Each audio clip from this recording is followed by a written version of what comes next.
जय हिंद साथियों, इस सेशन में हम लेने वाले हैं आप सभी के यूनिक और कॉमन कमेंट्स। आप सभी के काफी सारे डाउट्स रहते हैं, क्वेरीज रहती हैं, तो उनको हम नेक्स्ट सेशन में लेने का प्रयास करते हैं।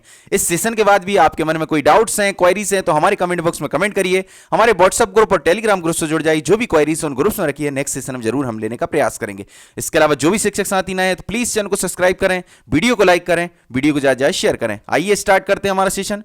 सबसे पहला कॉमन कमेंट है कि सर ओबीसी के लिए 14.6% सीट मिली है, तो किस तरीके से 13% प्रोविजनली सिलेक्टेड कैंडिडेट रहेंगे, कैसे 13% की मेरिट लिस्ट बनेगी, ये सारे डाउट्स हम इस स्लाइड के माध्यम से क्लियर करेंगे।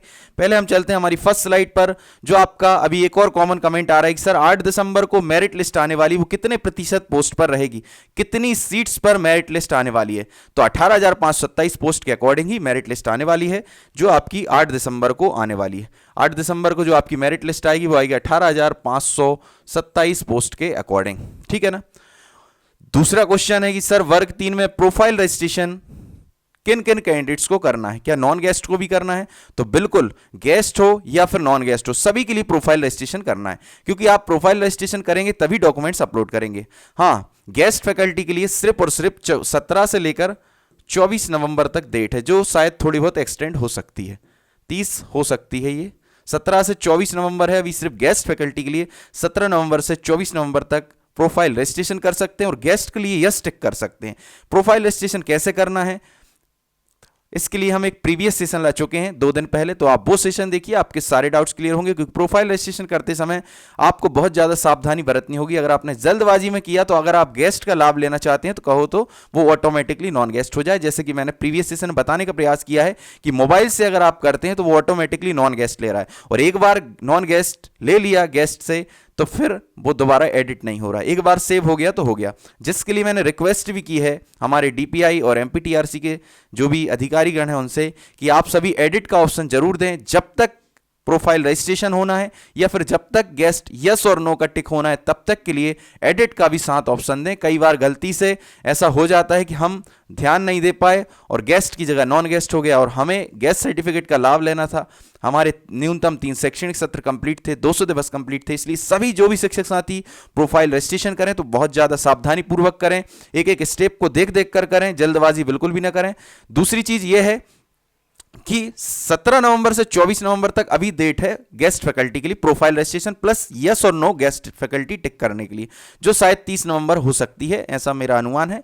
इसके अलावा नॉन गेस्ट की अगर मैं बात करूं तो नॉन गेस्ट 17 नवंबर से लेकर के जिस दिन तक भी डॉक्यूमेंट्स अपलोड होंगे, जिस दिन तक भी डॉक्यूमेंट अपलोड होंगे, शायद अभी 16 नवंबर है, 16 दिसंबर है आपकी, तो ये हो जाएगी आपकी 17 नवंबर से लेकर के अभी 16 दिसंबर मान लीजिए, क्योंकि डॉक्यूमेंट अपलोड की डेट भी थोड़ी बहुत एक्सटेंड होगी, जैसा कि आप सभी को पता होगा। नहीं पता है तो जब एक्सटेंड होगी तब देख सकते हैं। तो आपके डॉक्यूमेंट्स अपलोड होना है 9 दिसंबर से 16 दिसंबर तक, और 21 दिसंबर से आपके डॉक्यूमेंट वेरिफिकेशन होना है 21 दिसंबर से 1 जनवरी तक। तो 21 दिसंबर से 1 जनवरी तक डॉक्यूमेंट वेरिफिकेशन होना है, और आपका डॉक्यूमेंट अपलोड होना है 16 दिसंबर तक। किस तारीख से? 9 दिसंबर से लेकर के 16 दिसंबर तक डॉक्यूमेंट्स अपलोड करने हैं आप सभी को। 17 नवंबर से 24 नवंबर जो डेट है वो गेस्ट फैकल्टी के लिए है, यस और नो टिक करने के लिए। पर प्रोफाइल रजिस्ट्रेशन अगर नॉन गेस्ट फैकल्टी को भी करना है, जो गेस्ट का लाभ नहीं लेना चाहते हैं, तो वो 17 नवंबर से लेकर के जिस दिन तक लास्ट डेट रहेगी डॉक्यूमेंट अपलोड करने की, अभी 16 दिसंबर है लास्ट डेट डॉक्यूमेंट अपलोड करने की, तो 17 नवंबर से लेकर 16 नवंबर तक non guest candidate profile registration भी कर सकते हैं, और 9 दिसंबर से लेकर 16 दिसंबर तक डॉक्यूमेंट्स अपलोड भी कर सकते हैं। तो आप सभी काफी सारे कमेंट्स आ रहे थे कि सर हम कंफ्यूज हो रहे हैं, आपने जो सेशन लेकर आए उससे हम कंफ्यूज हो गए। सभी ये बता रहे हैं कि आपको अभी कुछ भी नहीं करना है, तो आपके लिए इसलिए सभी ये बता रहे हैं क्योंकि अभी आपको गेस्ट यस और नो, वो भी गलत नहीं बता रहे हैं, वो ये बताने का प्रयास कर रहे हैं कि अभी सिर्फ गेस्ट फैकल्टी यस और नो करें। बस इतनी सी कमी है कि वो सारे कैंडिडेट्स इसमें प्रोफाइल रजिस्ट्रेशन कर सकते हैं जो गेस्ट हो या नॉन गेस्ट हो। 17 नवंबर से प्रोफाइल सिर्फ रजिस्ट्रेशन कर सकते हैं, गेस्ट यस और नो 24 नवंबर तक होगा। आई होप कि ये चीज आपकी क्लियर हुई होगी, ज्यादा मैं इस पर खींचना नहीं चाहता, और चीजें भी कवर करनी है। तो सारे कैंडिडेट्स को प्रोफाइल रजिस्ट्रेशन करना है। वन वे में मैं आपको बताना चाहता हूं कि चाहे आप गेस्ट हो चाहे नॉन गेस्ट, गेस्ट के लिए सिर्फ रिस्ट्रिक्शन है 24 नवंबर तक आप यस और नो कर सकते हैं। बाकी अगर आपको नॉन गेस्ट में फॉर्म फिल करना है तो आप 16 दिसंबर तक प्रोफाइल रजिस्ट्रेशन कर सकते हैं, और 9 से 16 के बीच, 9 दिसंबर से 16 दिसंबर के बीच डॉक्यूमेंट्स अपलोड कर सकते हैं, और 21 दिसंबर से आपका 1 जनवरी तक डॉक्यूमेंट वेरिफिकेशन है, थोड़ा बहुत एक्सटेंड आगे पीछे होता है, 2-4-5 दिन एक्स्ट्रा डेट्स भी रखे जाते हैं। ये सारी चीजें हम पहले कवर कर चुके हैं। सबसे बड़ा सवाल ओबीसी वर्ग के लिए जो सीट्स मिली हैं, वैकेंसी या फिर पोस्ट मिली हैं, वो मिली हैं 14.6% लगभग, डीपीआई प्लस ट्राइबल दोनों की मिलाकर के। तो किस प्रकार 13% पर प्रोविजनल मेरिट लिस्ट बनेगी, ये बहुत बड़ा क्वेश्चन है। इसको हम एक स्लाइड के माध्यम से इजीली समझाने वाले हैं, जो आपको यूट्यूब पर कहीं भी नहीं मिलने वाला है। तो इसलिए यूट्यूब पर कहीं नहीं मिलने वाला है, तो इसलिए चैनल को सब्सक्राइब जरूर करें, बेल आइकन को प्रेस करें, ताकि ऐसे यूनिक सेशन आप मिस ना कर जाएं। आपके मन में कंफ्यूजन तो रहते ही है, पर अगर मिस कर गए तो फिर आप मिस ही कर जाएंगे, आपको पता ही नहीं रहेगा, क्योंकि यूट्यूब तो यूनिवर्स है, वहां पर तो समझ सकते हैं आप, लाखों करोड़ों वीडियोस पर मिनट पर सेकंड डलती हैं, तो इस वीडियो का पता ही नहीं पड़ता होगा कहां चली गई। इसलिए बेल आइकन को प्रेस करें ताकि तुरंत के तुरंत नोटिफिकेशन आ सके।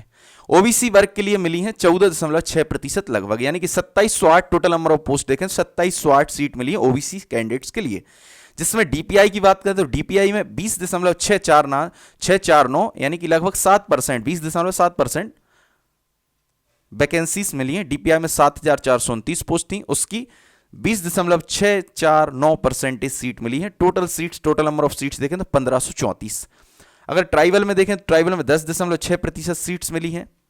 Total number of post 1174। Total number of candidates, total number of seats देखें तो 1174, और टोटल नंबर ऑफ सीट्स का परसेंटेज देखें, ट्राइबल में जो टोटल नंबर ऑफ पोस्ट आई उसका परसेंटेज देखें 10.6%।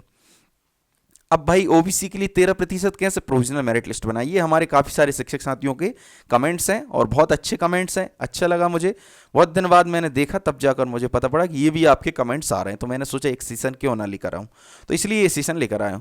देखिए प्रोविजनल मेरिट लिस्ट बन किस पर रही है, जो एक्स्ट्रा 14% से जो ऊपर जा रहा है, 14% से ऊपर जो रिजर्वेशन जा रहा है, उस पर ही एक्स्ट्रा कैंडिडेट की 14% से ऊपर जाने वाली जो सीट्स हैं ओबीसी की, 14 से लेकर 27 के बीच 13% सीट, उन 13% सीट पर ही प्रोविजनल मेरिट लिस्ट बननी है। चाहे यूआर की बात करें, चाहे ओबीसी की बात करें, चाहे आप यूआर की बात करें, चाहे ओबीसी की बात करें। जब 14% ही सीट मिली हैं, तो कैसे प्रोविजनल मेरिट लिस्ट बनेगी 13% पर, तो उसको हम इजीली समझने वाले हैं। देखिए यहां अगर हम एसटी डिपार्टमेंट की बात करें, ट्राइबल डिपार्टमेंट की बात करें, तो वहां तो 10.6% सीट मिली है, तो वहां तो 14 से कम प्रतिशत सीट मिली है। क्या आप एक्स्ट्रा जोड़ेंगे? नहीं जोड़ेंगे, ठीक है ना। तो यहां तो प्रोविजनल मेरिट लिस्ट का कोई सवाल नहीं है, ठीक है ना। यहां पर प्रोविजनल मेरिट लिस्ट का कोई भी सवाल नहीं है ट्राइबल डिपार्टमेंट की सीट पर, यानी कि ट्राइबल डिपार्टमेंट की जो 10.6% सीट मिली है, 1174 सीट, इस पर पूरी लिस्ट आने वाली है। कोई भी सीट पर प्रोविजनल सिलेक्शन लिस्ट नहीं रहेगी, प्रोविजनल सिलेक्शन लिस्ट रहेगी डीपीआई की सीट पर। डीपीआई में मिली है 20.649 सीट, तो इसमें से 14 से कितनी ऊपर हो रही हैं? अगर हम 14 से ऊपर देखें तो 14 से ऊपर हो रही हैं कितनी? 6.649%, 6.649% सीट्स मिल रही हैं। तो जो 6.649% सीट्स हैं, यही प्रोविजनली सिलेक्शन लिस्ट में आने वाली हैं, यानी कि इसके अंतर्गत आने वाले कैंडिडेट्स ही प्रोविजनल सिलेक्शन लिस्ट में रहेंगे। आई होप कि आपकी इजीली चीजें क्लियर हो रही होंगी। देखिए टोटल नंबर ऑफ पोस्ट का अगर हम टोटल परसेंटेज निकालें तो 14.6% है। आप सभी का यही क्वेश्चन है कि 14.6% में 13% होल्ड कैसे होंगे, तो बिल्कुल आपका वाजिब क्वेश्चन है, इसलिए मैंने आपको इजीली क्लियर करने का प्रयास किया कि साहब ट्राइबल डिपार्टमेंट में 10.6% है, वहां 14 से कम है, तो उस प्रकार की प्रोविजनल मेरिट लिस्ट 14 से ज्यादा होती तभी देते ना प्रोविजनल मेरिट लिस्ट। किस पे देंगे? तो भाई साहब हम देंगे किस पे? डीपीआई पर, क्योंकि डीपीआई में तो 14 से ज्यादा प्रतिशत सीट्स मिली। कितनी ज्यादा मिली है? 6.649। तो 6.649 सीट्स पर प्रोविजनल सिलेक्शन लिस्ट आने वाली। टोटल नंबर ऑफ कैंडिडेट्स देखें तो 494 कैंडिडेट्स बन रहे हैं। 6.649% किसका? डीपीआई की टोटल नंबर ऑफ पोस्ट का। आई होप कि आपको समझ में आ रहा होगा, फिर भी समझ में नहीं आता 2-4 बार वीडियो देख लीजिए, फिर जरूर क्लियर हो जाएगा। अब हम बात करें किसकी? टोटल नंबर ऑफ कैंडिडेट्स 1534 में से कितने कैंडिडेट हट जाएंगे? 6.649 टोटल नंबर ऑफ पोस्ट का, 7429 पोस्ट का। तो ओबीसी की प्रोविजनल सिलेक्शन लिस्ट आएगी कितनी? ओबीसी की प्रोविजनल सिलेक्शन लिस्ट देखें तो हम आएगी 6.649% पर प्रोविजनल सिलेक्शन लिस्ट आएगी। टोटल नंबर ऑफ कैंडिडेट देखें प्रोविजनल सिलेक्शन लिस्ट में तो 494 कैंडिडेट रहेंगे प्रोविजनल सिलेक्शन लिस्ट में ओबीसी के।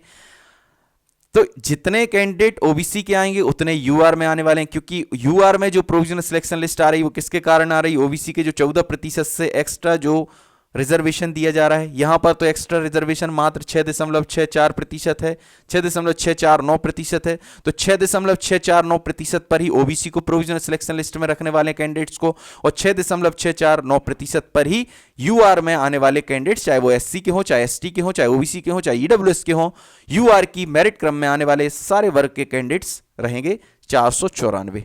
तो अब आप समझ सकते हैं कि जो 13 दूनी 26% का कॉन्सेप्ट था वो यहां पर फेल हो गया है। आप न्यूज़पेपर में देखते होंगे कहीं 27% पर पूरा फाइनल मेरिट लिस्ट आ रही है, कहीं 20% पर आ रही है। तो अलग अलग नियम किस हिसाब पे हैं, तो वो इस बेसिस पर अलग अलग नियम है। जैसे कि इसमें जो प्रोविजनल मेरिट लिस्ट आएगी वो आएगी कितने प्रतिशत पर, 106% पर, क्योंकि जितने विवादित पोस्ट हैं, जितनी विवादित प्रतिशत वैकेंसी हैं, उन्हीं पर प्रोविजनल मेरिट लिस्ट आना है।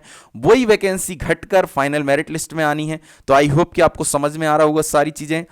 प्रोविजनल मेरिट लिस्ट चाहे यूआर की बात करें, चाहे ओबीसी की बात करें, कितने प्रतिशत पर आने वाली, 6.649, उसमें टोटल नंबर ऑफ कैंडिडेट देखें तो 494, यानी कि 494 कैंडिडेट की मेरिट लिस्ट आएगी ओबीसी में प्रोविजनल सिलेक्शन लिस्ट में, और यूआर में भी 494 कैंडिडेट की प्रोविजनल सिलेक्शन लिस्ट आएगी।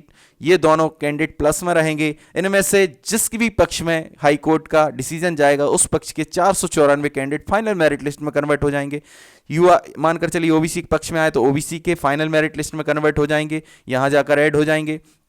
अगर यूआर के पक्ष ओबीसी के विपक्ष में आता है तो यूआर का पक्ष हो जाएगा।